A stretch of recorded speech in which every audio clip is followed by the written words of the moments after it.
c'est aussi, je pense, un héritage colonial que de ne pas être en mesure de raconter sa propre histoire. Et ça, c'est quelque chose qui est très fort en Indonésie.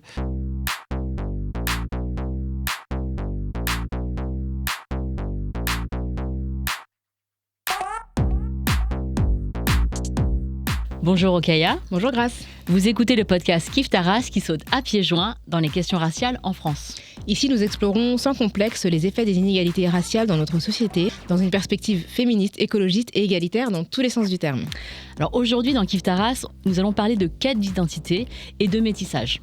C'est parfois un processus personnel et introspectif quand on cherche à comprendre qui on est vraiment, à définir nos valeurs, nos croyances, notre rôle dans le monde à travers, par exemple, l'influence de notre héritage familial et culturel. Mais comment se construit-on quand on connaît mal l'un des pays dont nous sommes originaires et cette partie de notre famille? Qu'est-ce qui fait qu'on peut se sentir une minorité dans la minorité?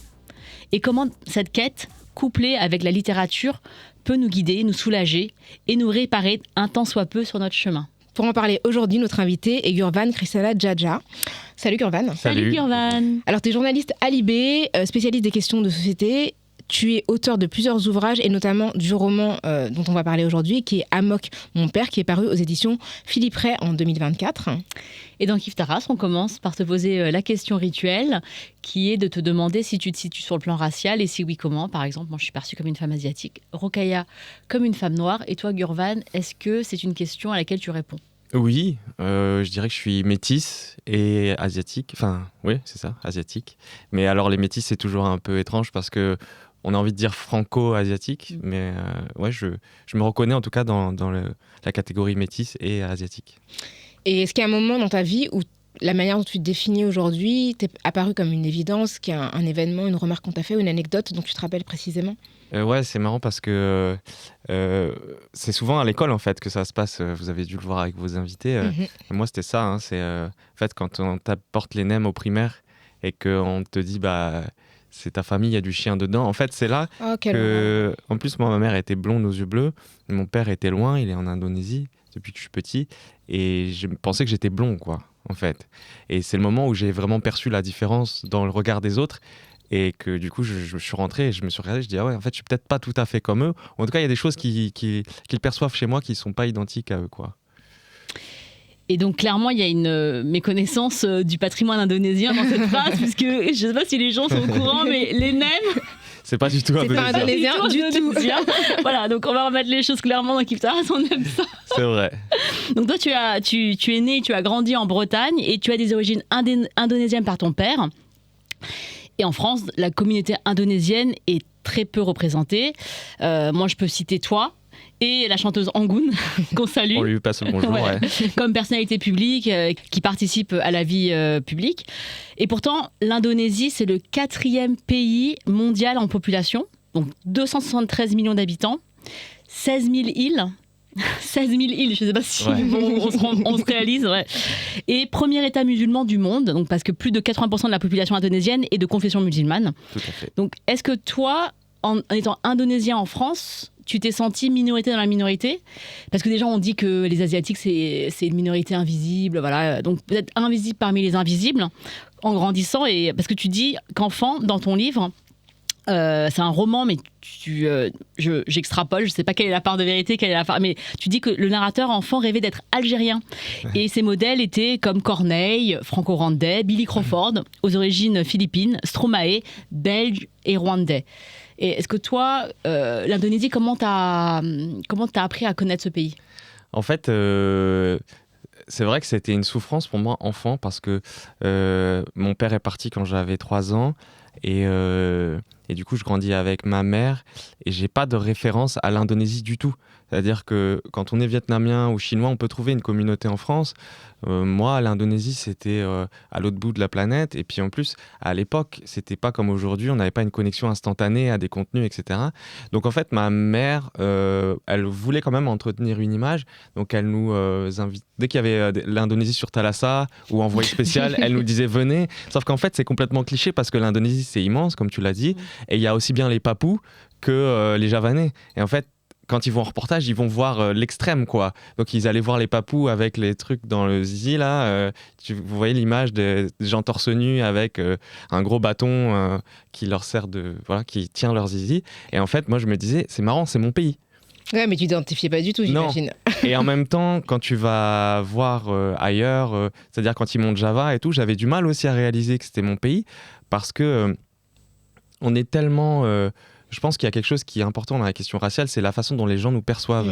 Et moi, j'étais tellement perçu, effectivement, comme un Vietnamien ou un Chinois, que j'avais plus de facilité à m'identifier à un Chinois, un Vietnamien, qu'un Indonésien qui n'était très peu représenté, effectivement, à part Rangoon. Parce qu'on n'a pas un imaginaire collectif en France très fort sur l'Indonésie. Non, pas du Donc tu n'avais pas beaucoup de choses auxquelles te raccrocher, alors que pour les personnes qui sont d'origine... Enfin, pour les Chinois, les Vietnamiens, tu avais davantage de référents, en fait, qui te permettaient de te situer, quoi. C'est ça, et puis je pense que l'identité, c'est aussi un sentiment d'appartenance. Moi, j'avais un sentiment d'appartenance à personne. C'est pour ça que dans le livre, je raconte que je voulais être algérien, parce qu'en fait, c'est le plus fort sentiment d'appartenance qui m'était donné de voir des gens qui revendiquent et qui sont fiers.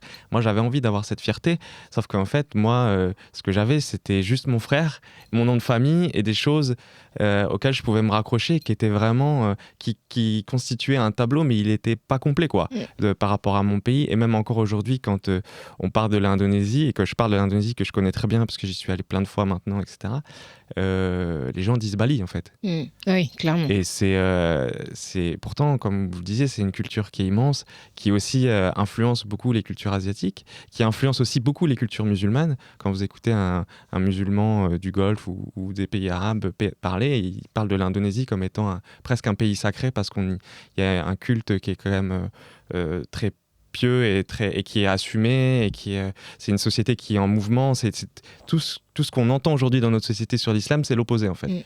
Enfin, bon, il y a aussi des extrêmes, évidemment, mais comme partout, ouais. Comme partout, mais ça reste une culture qui évolue, qui bouge, avec des questionnements qui sont ouverts, qui parfois vont aussi à rebrousse-poil, mais comme dans notre société.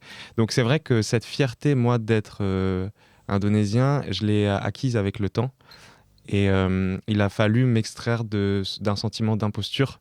Quand on ne vous donne pas une culture à la naissance et que vous l'apprenez dans les bouquins ou en allant en voyage ou en découvrant, en fait, c'est pas inné.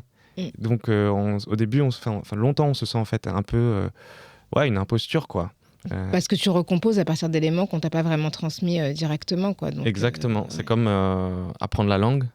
Et la parler, en fait, je dis oui, je parle indonésien. En fait, je parle indonésien qu'un prof m'a appris. Je parle pas un indonésien que mon père m'a appris. Ça, c'est pas une connaissance intime. Non, c'est une reconstruction. Ouais. Mais après, se pose la question de savoir à partir de quand on est d'une identité. Est-ce qu'il faut un diplôme pour dire, voilà, ça y est, t'as passé le grade 1, t'es indonésien.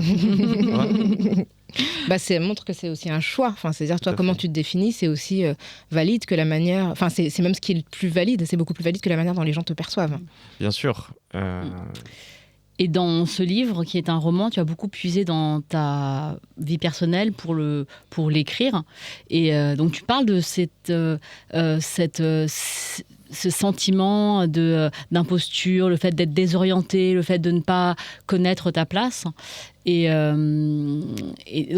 donc, tu passes par plusieurs manières, plusieurs chemins, plusieurs outils. Donc la langue en est un. Il y a aussi la cuisine qui en est un autre. Et moi, je trouve que, moi, ça me parle beaucoup parce que ça a été pour moi une manière aussi de m'approprier des choses qui étaient dans le quotidien des gens avant moi, de manière différente. Mais donc, tu parles dans ton livre des bouteilles de ketchup manis, la sauce soja sucrée indonésienne, le mie goreng, donc le mie goreng ayam dont tu parles, c'est le plat national à base de nouilles et de poulet que cuisinait le père, en tout cas dans l'histoire. Ouais. Et ça, ces saveurs-là, elles sont importantes pour toi. Ouais, parce qu'en plus, tu connais ça très bien, mais en Asie, on a tendance à dire qu'on aime par la bouffe, quoi. Et dans beaucoup de pays où on ne sait pas exprimer nos sentiments, on le dit comme ça. Et peut-être que les premiers je t'aime que j'ai reçus de ma famille, c'était dans la bouffe, en fait. Et il m'a fallu du temps pour le comprendre. Et aussi, ma mère, quand on était en France et qu'on n'avait pas encore refait le lien avec notre famille indonésienne, puisque mes cousins me retrouvent quand j'ai 18 ans à peu près, donc il y a quand même toute mon adolescence et mon enfance. Et ma mère avait appris avec mon père des plats indonésiens qu'elle nous refaisait tous les week-ends à la maison pour qu'on garde les saveurs. Et c'était très important pour elle de conserver le lien. Et la nourriture était quelque chose d'extrêmement central en fait, en réalité, dans la quête de cette identité, de cette culture. Parce que quand je suis allé en Indonésie, que j'ai mangé mon premier vrai, entre guillemets, mie goreng ayam, eh ben, je connaissais cette saveur. Vous voyez ce que je veux dire ? C'est quelque chose qui m'était familier et qui me rappelait la maison. Et du coup, j'ai pu tracer des chemins comme ça entre ce pays et ma propre maison qui étaient déjà pré-tracés en fait. Ouais, et qui t'a été transmise par une maman qui n'est pas indonésienne, paradoxalement. Quoi. Mais c'est c'est le courage des mamans qui élèvent leurs enfants seules et qui, en plus, il faut lui rendre hommage, elle a très vite pris conscience de la question du racisme et de la question de la différence. C'est-à-dire qu'elle nous a jamais traités. Elle nous a toujours dit qu'on était différents. Et vous avez prévenu en fait. Voilà, elle a dit vous allez vivre des choses et son but c'était qu'on ait le plus d'éléments possibles de compréhension de cette différence.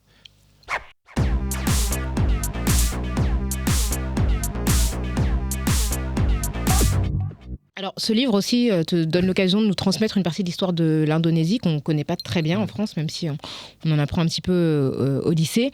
Donc, il a connu la domination néerlandaise au XVIIIe siècle, puis l'indépendance en 1949, l'émancipation sous le régime du général Sukarno, et le coup d'État en 65 qui met à la tête le général Suharto, et le développement économique est fulgurant depuis la chute de ce régime en 1998. Donc, c'est des éléments que tu distilles à travers ton roman. Ton travail de journaliste a permis de te documenter, de te glisser ça et là des bribes de la grande histoire dans l'histoire personnelle de ton narrateur. Et je sais qu'aussi, dans ton travail de journaliste, tu as eu à cœur parfois de donner la parole à des personnes d'origine indonésienne en France, puisque tu en croises peu, et tu en as croisé une notamment dans le cadre de ton travail. Comment tu conjugues justement cette volonté de raconter ton histoire personnelle, mais aussi de documenter l'histoire de l'Indonésie et de la présence indonésienne en France, même si elle est assez infime ? Je pense que c'est une volonté aussi de compréhension d'abord de soi-même, mais aussi de raconter effectivement la petite histoire dans la grande. Et quand on se pose des questions en tant que journaliste, sans écrire sur soi, qui est finalement qui est une démarche qui peut paraître assez narcissique, ça peut parler à plein de gens. Moi, quand j'ai écrit ce livre, finalement, c'est sur l'Indonésie et ça raconte mon histoire de franco-indonésien, mais il y a des personnes de tous les pays qui m'ont écrit, me disent je me reconnais là-dedans, on trouve des points communs. Et en fait, sur l'Indonésie, moi, ce qui m'a choqué en premier lieu, c'est quand j'ai découvert ma famille, mes cousins et mes cousines, et qui me disent non mais toi tu veux pas être indonésien, t'as la chance d'être français. Ils mettent en fait l'homme blanc avec un grand H sur un piédestal en disant t'as la chance d'être blanc en fait, donc profites-en. Et j'avais besoin de comprendre l'héritage de la domination coloniale en fait. Et c'est ce sur quoi en fait j'enquête. Par exemple, j'ai fait une enquête sur les domestiques asiatiques, philippines notamment, qui sont embauchés en France par des riches familles ou par des diplomates. Et en fait, c'est une extension de la pensée coloniale à notre société. Et moi, c'est des choses que je vois dans ma propre intimité et dans ma propre famille et qui sont en fait dans notre société et qui sont tues surtout. C'est des choses qu'on ne dit pas parce qu'aujourd'hui, et c'est ce que je trouve dommage, on ne veut pas penser l'héritage colonial. Et pourtant, il existe. Quand vous regardez, quand je publie un article sur une domestique qui est exploitée, réduite en esclavage par un diplomate, je reçois plein de messages qui me disent c'est scandaleux, etc. Mais il faut ça pour que les gens réalisent qu'en fait ça existe encore, que les personnes qui sont asiatiques, des femmes, font ce métier parce qu'elles se sentent soumises, parce qu'on leur a appris que ça, parce que c'est un héritage de la pensée coloniale. Et c'est quelque chose que j'ai ressenti très fort en découvrant cette culture indonésienne. Et que le fait d'être entre les deux, entre la France et l'Indonésie, m'a permis de piocher dans chaque culture pour donner des éléments de réponse, trouver des éléments de réponse à ça. Et moi, quand je lis ton livre, je me rends compte de ma propre ignorance concernant l'histoire indonésienne. Et alors que... tu vois, ça c'est parce que je suis née en France et que j'ai grandi en France et que je vois dans l'histoire les épisodes qui ont lieu, qui tiennent à la colonisation française en fait en Asie. Alors que si on part quelques heures plus au nord de la France, il y a les Pays-Bas. Et les Pays-Bas ont une histoire coloniale avec l'Indonésie qui est très forte. Déjà, l'Indonésie, c'est vraiment 1000 fois plus grand que les Pays-Bas. On se demande comment est-ce que les Irlandais ont fait pour soumettre cet énorme archipel. Et donc j'ai travaillé récemment plusieurs fois aux Pays-Bas grâce au festival littéraire Read My World qui est incroyable. Et donc j'ai rencontré énormément de personnes indonésiennes, néerlandaises qui m'ont raconté cette histoire-là aussi. Des personnes Moluques qui m'ont parlé de toutes ces histoires qui font écho en moi parce que c'est des histoires de domination, de lutte de résistance, de réappropriation. Donc ça, de toute façon, je veux dire, il n'y a pas besoin il faut juste être humain pour comprendre ça. Et donc, toi, tu évoques cet épisode tragique à travers la famille du narrateur qui est issu de la minorité catholique et de la diaspora chinoise d'Indonésie. Comme dans beaucoup de pays d'Asie du Sud-Est, il y a une diaspora chinoise qui sont largement des commerçants. Et ils sont des commerçants, pourquoi ? Parce qu'ils sont interdits de fonction publique. Donc, tu le dis en Indonésie, mais aussi au Cambodge, c'était le cas. Je sais que c'est vraiment le cas dans beaucoup de pays. Et ils vivent dans des quartiers de Chinatown. Donc, en indonésien, c'est glodok. Et donc, tu parles des massacres. Il y a eu en 1740, au XVIIIe siècle, 5000 morts parmi les Chinois. En 65, le coup d'État lutte contre la haine anticommuniste de la guerre froide. Et donc, il y a entre 500 000 et 3 millions de personnes chinoises génocidées. En Indonésie. Et plus récemment, en 98, il y a une crise économique. Et en mai, le 13 et 14 mai, il y a 1000 morts et des viols à Glodok. Donc vraiment, désigner un bouc émissaire, la personne étrangère, la personne migrante, c'est quelque chose qui revient aussi très souvent dans toutes les cultures, dans toutes les histoires. Et dans ce livre, le narrateur nous dit, il dit qu'il y a un secret de famille qui n'est pas raconté et il dit quelque chose de terrible. Les Chinois ne sont pas des jambons, alors que on apprend que c'est une lignée de cette famille. De cette Chine, ouais. Ben, c'est vrai que c'est aussi, je pense, un héritage colonial que de ne pas être en mesure de raconter sa propre histoire. Et ça, c'est quelque chose qui est très fort en Indonésie. Il y a l'histoire qui est écrite et pensée un petit peu par les pays occidentaux. Notamment, on a découvert quand les documents de la CIA ont été déclassifiés que le coup d'État avait été organisé par la CIA. Donc c'est pas être complotiste que de dire ça, c'est vraiment des choses qui se sont arrivées. Tu es journaliste, donc voilà, c'est fact-checké tout ça. Et en fait, c'est vrai qu'il y a quand même cet héritage chinois qui est chez le narrateur, mais qui existe aussi dans ma famille. C'était un double héritage, en fait, pour moi, parce que être chinois, là-bas, c'est pas bien vu. C'est pas bien perçu. C'est un peu comme la diaspora juive à certains égards, avec des commerçants, et on va toujours penser qu'ils sont riches, qu'ils fomentent des choses dans le dos, etc. Et pour exemple, aujourd'hui, être communiste en Indonésie, c'est encore interdit, parce que c'est être associé à des Chinois. Et quand il y a eu un gouverneur, pour la première fois, le gouverneur de Jakarta est un chrétien d'origine chinoise, et il a été jeté en prison pour blasphème. Parce qu'en fait, le chinois est encore l'image de la personne impure, en fait, dans cette société. Et pour moi, il a fallu comprendre, en fait, cette double lecture, qui est aussi une lecture de la mondialisation et de la manière dont l'exil se fait, avec effectivement des Chinois qui sont allés s'installer, faire du commerce, et c'est pas facile, mais je crois que le fait de vivre en France m'a permis de le comprendre, parce que il y a moins cette haine des personnalités chinoises, et il y a aussi une expression des personnes plus libres, alors qu'en Indonésie, ça reste quand même très enfermé. C'est une parole qui ne s'est pas libérée, la parole et du génocide. Dire le mot génocide en Indonésie n'existe pas. Donc c'est vrai qu'il y avait un double travail pour moi, qui était le travail de comprendre mon histoire, de la découvrir, mais aussi de comprendre l'histoire du pays dans là où elle n'était pas écrite, en fait. Et c'est un travail à la fois de journaliste et de personne, en fait. Alors, l'autre partie de ta famille brestoise trouve aussi une place dans ce livre, car je te cite, tu dis, dans les années 80, se marier avec un Indonésien, c'était comme vivre avec un Martien, en raison des raretés des mariages dits mixtes, surtout d'un homme asiatique avec une femme blanche. Tu racontes comment Mamie Gégé, ta grand-mère, qui est issue d'une famille très modeste et qui a connu les bombardements de Brest pendant la Deuxième Guerre mondiale, n'a jamais quitté sa région, et pourtant elle vous a énormément soutenu pour que vous puissiez partir, ton frère et toi, en Indonésie, et donc ce qui lui a permis de voyager à travers vous. Est-ce que tu peux nous parler d'elle, de ta famille en général, et de la manière dont tes deux familles ont porté tes valeurs communes ? En fait, il faut voir ma grand-mère comme... c'est une avant-garde féministe, en fait. C'est une personne qui a les cheveux courts depuis longtemps. Depuis qu'elle a divorcé, elle s'est coupé les cheveux. C'est une personne qui raconte qu'elle a été une des premières à Brest à avoir le permis parce qu'elle a exigé, qu'elle refusait que son mari signe des chèques à sa place. C'est quelqu'un qui, je pense, qui est tout le temps... elle a 90 ans aujourd'hui, elle a toujours eu un temps d'avance sur son époque. Et quand ma mère lui a présenté un Indonésien, elle a très vite compris en fait que c'était une opportunité et pas une source d'angoisse. Et ma famille indonésienne est arrivée à Brest. Ma grand-mère effectivement n'avait jamais bougé parce que c'est quand même des familles, c'est la reconstruction à Brest, la ville a été entièrement détruite, c'est des familles qui sont assez pauvres mais qui s'enrichissent un peu avec le temps, c'est l'histoire des 30 Glorieuses quoi.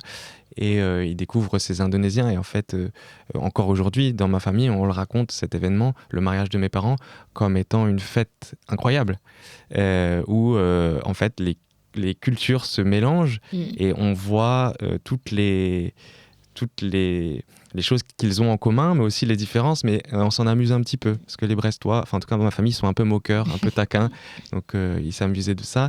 Et je crois que ma grand-mère, quand mon père est parti, elle a eu à cœur de garder ça, en fait, de garder cette union-là, et elle nous parlait, mon grand-père paternel, qui était indonésien, est décédé assez rapidement. Elle nous en parlait quand même assez souvent. Elle entretenait aussi l'image du père. Et dans sa maison, il y avait tous les cadeaux au mur que lui avait offert mon père. Donc il y avait une grande toile d'Indonésie, il y avait des sculptures javanaises, etc. Et on a toujours en fait vécu avec ce lien-là, et qui était entretenu par ma famille française finalement.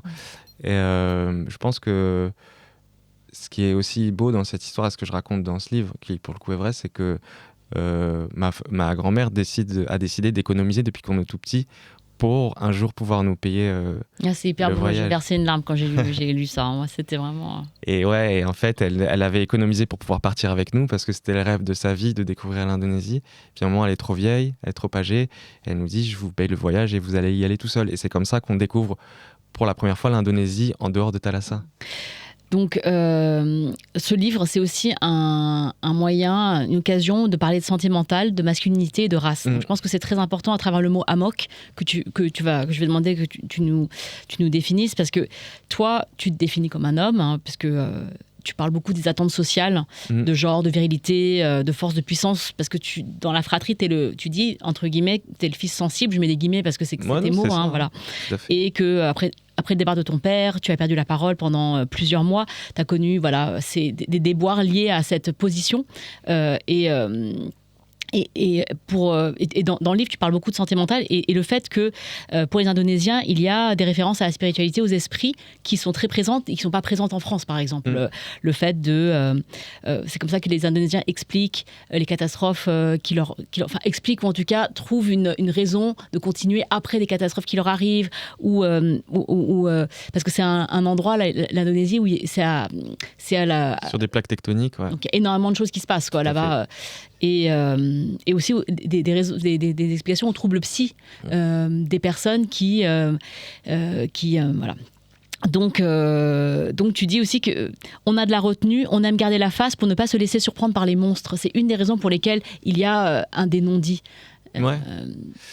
En fait, c'est pour ça qu'on a décidé d'appeler le livre Amok. C'est que l'Amok, c'est un peu la figure de ce que tu évoques. C'est que notamment sur les troubles psy et en fait un amok, c'est un esprit à l'origine, c'est connu avec Stefan Zweig qui écrit Amok, le fou de Malaisie, qui est une folie en fait qui vient attraper un homme qui serait humilié dans la société et qui, en tout cas en ethnopsychiatrie, c'est comme ça qu'il le raconte, enfin qu'il l'explique, que les hommes se mettent torse nu, se saisissent d'un couteau et se mettent à courir et à assassiner des gens dans la rue. C'est pour ça qu'on dit run amok. En anglais, c'est une expression courante. Exactement. Qui est aussi utilisée d'ailleurs pour les tueries de masse aux États-Unis. Et en fait, quand on comprend ça, on comprend aussi que pour eux, un amok, c'est quelque chose de normal. Mais pour nous, ça paraît fou de se dire...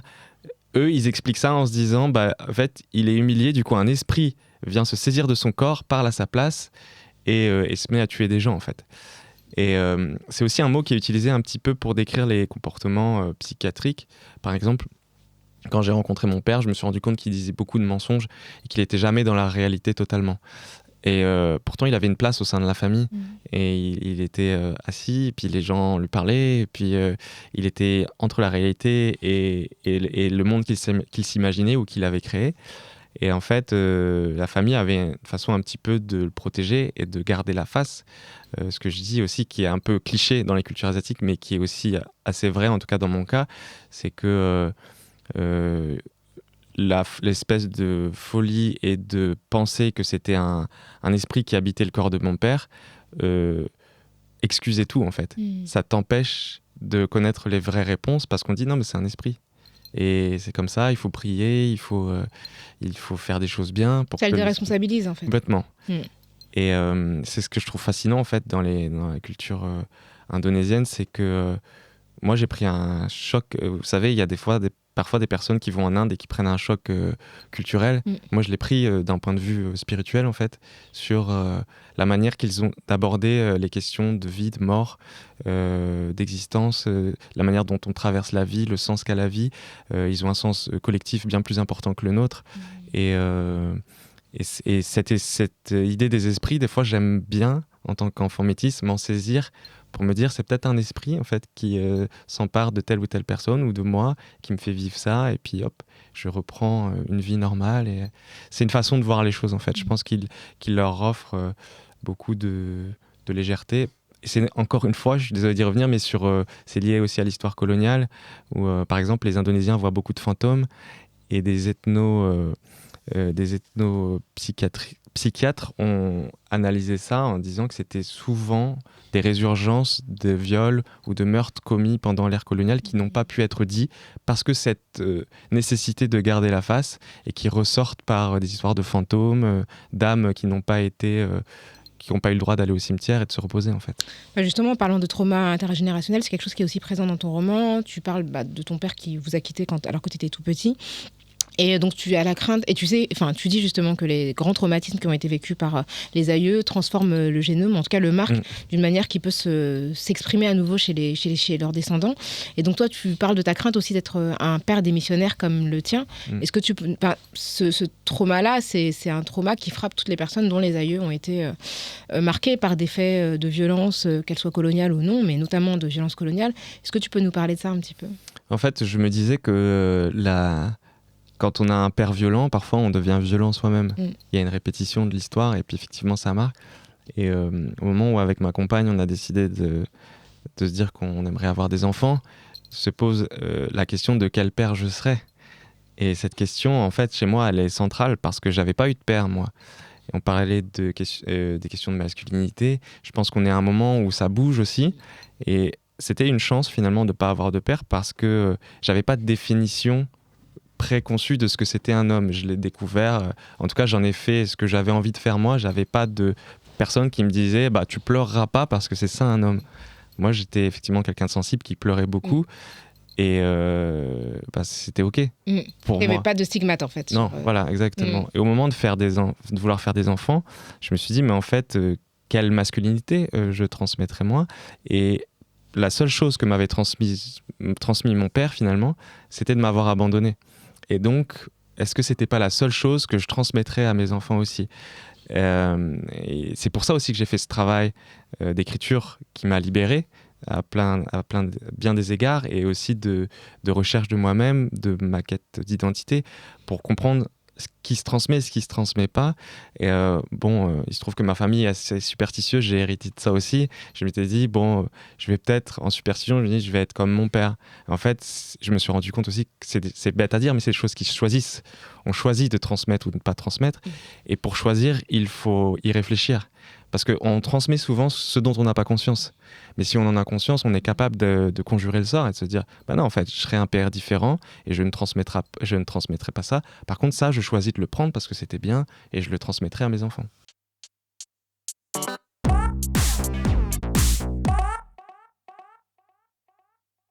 Alors, il y a en filigrane aussi dans ce livre, et ce sera notre dernière partie de l'épisode, beaucoup de références au privilège de passeport. Parce que tu parles de quand tu as rencontré ta famille, tes cousins, et il y a la suprématie qui s'est profilée, la suprématie blanche qui s'est profilée dans votre discussion, quand on dit « Ah, mais tu as de la chance d'être blanc ». C'est un héritage très fort, en fait, des dominations jusqu'à aujourd'hui, et ça se retrouve dans la valeur des passeports sur à la douane.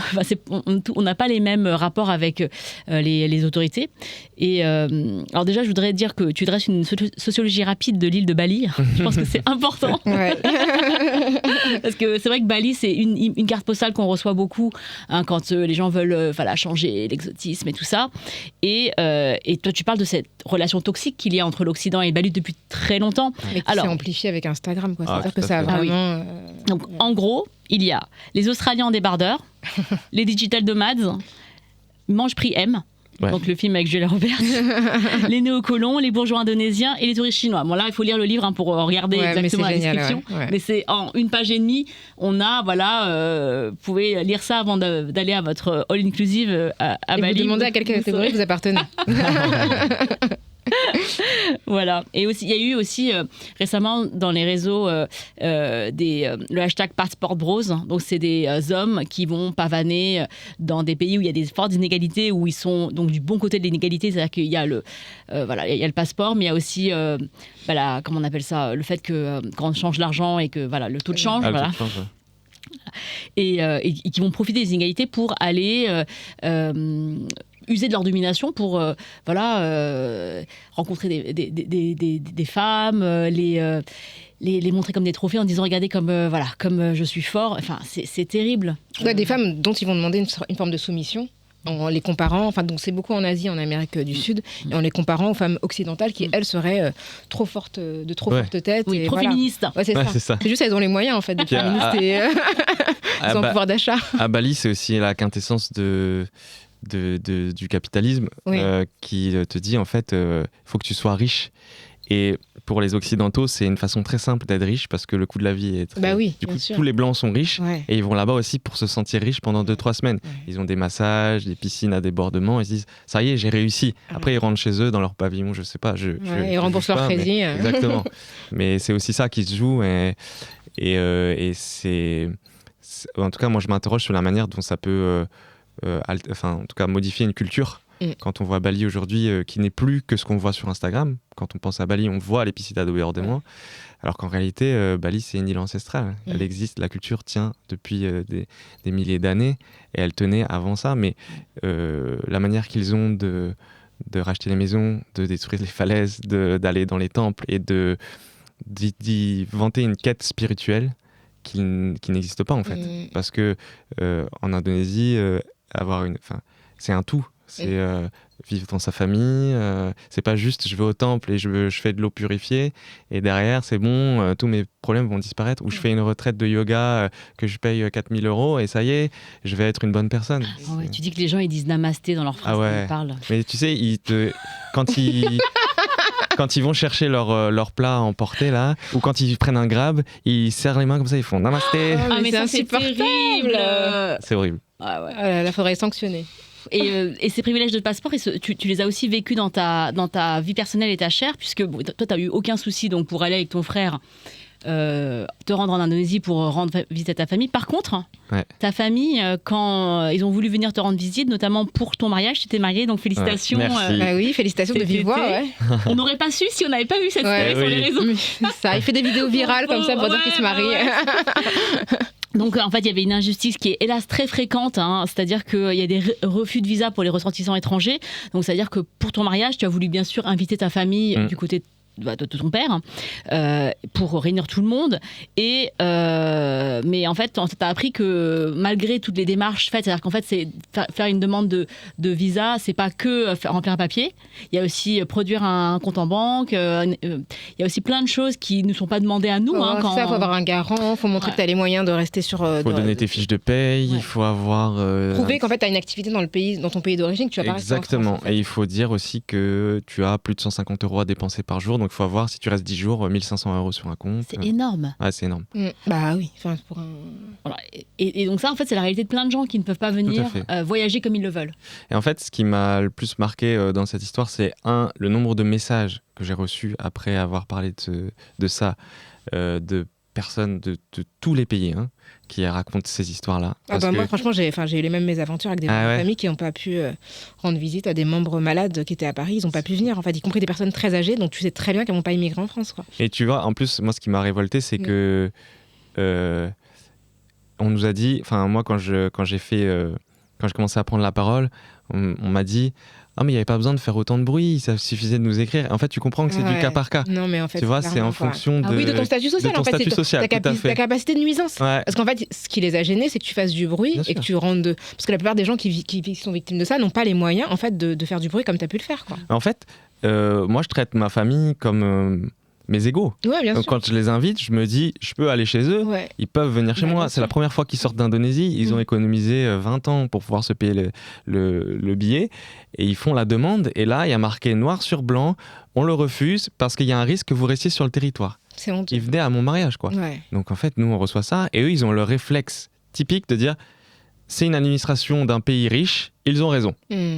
Faut pas se battre. Je dis, non, on va se battre, parce que c'est injuste. Et en fait, tu te rends compte que, ils ont fait ça et ils n'ont pas obtenu sur un motif qui est quand même injuste, et 2, ils ont payé cher pour instruire le dossier, et l'argent n'est pas remboursé. Et donc en fait, j'ai découvert à ce titre-là que la France faisait payer les demandes de visa de l'étranger et ne remboursait jamais. Donc c'est quand même une rentrée financière de pays qui veulent venir. Et c'est surtout une inégalité totale. Nous, on va à Bali. On se pose pas de questions. On se pose pas de questions. On devient digital nomade, on devient riche, et puis les gens nous accueillent. Et parfois on mendie, c'est-à-dire qu'il y a des gens qui partent sans le sou et ils disent on verra là-bas si on leur a pas demandé 1 500 € sur leur compte. Exactement. Et eux, quand ils veulent venir. Backpackers. Ah oui, j'ai vu ça. Ils font des... backpackers, pardon. Et eux, quand ils veulent venir chez nous visiter. On leur dit, non, en fait, vous êtes des migrants potentiels. Exactement. Parce que la couleur de passeport n'est pas la bonne, parce que... et en fait, ce qui est injuste, c'est qu'il y a encore un rapport de domination. On considère encore que ces pays qui sont dits des pays en voie de développement n'ont pas les mêmes droits que nous, parce qu'ils ne sont pas aussi riches et aussi développés que nous, tout simplement. Oui, puis en plus, il y a cette espèce de fantasme selon lequel tout le monde voudrait vivre en France. Enfin, moi, je sais que j'ai plein de cousins, ils n'en ont rien à faire d'habiter en France. Ils veulent venir visiter, nous rendre visite et tout, mais ils sont plus intéressés par d'autres pays que la France. Donc, il y a aussi cette idée que selon laquelle tout le monde désirerait forcément s'installer et faire leur vie ici. C'est pas vrai, en fait. Et ça, c'est une déformation très française. C'est le sociologue François Héran du Collège de France qui en parle très bien.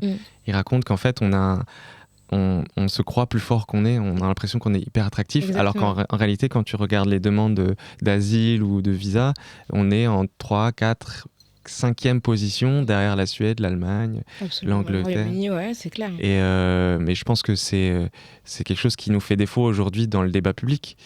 Quand on écoute l'extrême droite ou la droite, on a l'impression qu'on est le pays le plus attractif au monde, que les gens viennent faire du tourisme d'AME et qu'ils viennent s'installer en France et qui profiteraient des aides sociales. Mais en fait, le monde entre ce que nous, on vit, et ce qu'on expérimente en tant que personnes qui avons de la famille à l'étranger, et ce que eux racontent, qui n'ont jamais vu ça de leur vie, c'est un écart total. C'est de la science-fiction ce qu'ils nous racontent, en fait. Clairement. Par rapport à ce que nous, on vit. Et nous, en fait, la réalité de ce qu'on vit, c'est que eux, quand ils tiennent ces discours-là, qui est encore une fois de l'ordre de la science-fiction, nous, les conséquences dans notre vie directe, elles sont immenses. Parce que du coup, t'es obligé de te battre pour faire venir ta famille à ton mariage, t'es obligé de faire du bruit. Et pour moi, c'était un peu de l'impudeur, parce que je raconte à la terre entière que je vais me marier, que j'ai ma famille, tu rentres dans la vie intime et t'es obligé de faire ça pour pouvoir obtenir juste qu'à le jour le plus important de ta vie, peut-être, tu es toute ta famille, ce qui en plus, dans mon histoire personnelle, était hyper important. C'est très juste ce que tu dis comme des postures théoriques, en fait, qui sont vraiment destinées à glaner des votes xénophobes, ont des conséquences hyper directes sur nos vies et sur les vies de personnes qui vivent parfois à des dizaines de milliers de kilomètres, quoi. C'est vraiment incroyable, comme ils ne se rendent pas compte du fait que derrière ces discours, en fait, il y a des vraies personnes et des vrais destins de famille qui sont parfois brisés parce que des gens ne peuvent pas assister à des événements extrêmement importants, y compris, là, c'était pour un événement heureux qui était ton mariage, mais il y a des gens qui ne peuvent pas assister à l'enterrement de leurs enfants parce qu'ils n'ont pas le bon passeport, en fait. Ouais, tout à fait. Et... Bon, merci en tout cas. Voilà, on va finir sur cette note un petit peu dramatique, mais franchement, ton roman est passionnant, extrêmement bien écrit, et merci d'avoir porté la voix de toutes les personnes qui n'ont pas pu le faire sur cette question-là, qui concerne énormément de personnes. C'est la fin de cet épisode de Kif Taras avec Gurvan Krishnadjaja, journaliste, auteur du roman Amok mon père, aux éditions Philippe Ray, paru en 2024. N'hésitez pas à nous écrire, à le contacter sur les réseaux sociaux aussi. Il y a plein de choses. Je pense que tu es tout à fait joignable sur tes réseaux. Et vous pouvez vous abonner à ce feed d'actualité Kif Taras pour en parler autour de vous et puis nous écrire sur kiftaras@kiftaras.com et sur les réseaux avec le hashtag Kif Taras et le @kiftaras sur X Twitter. Non, pas X Twitter, X, Facebook, Instagram. Et on est désormais sur YouTube, donc vous pouvez aussi suivre nos épisodes sur notre compte sur cette plateforme. On vous remercie aussi de nous noter 5 étoiles de préférence et nous laisser des commentaires sur les différentes plateformes. Kif Taras est un podcast qu'on produit directement maintenant, Grâce et moi. L'enregistrement s'est déroulé à l'Apart Studio et sont l'œuvre de Prince Calixte et de Monsieur Yao qu'on remercie. On se retrouve dans 15 jours pour une nouvelle plongée dans les questions raciales. Merci Grâce. Merci Rokhaya. Merci Gurvan. Merci. À bientôt.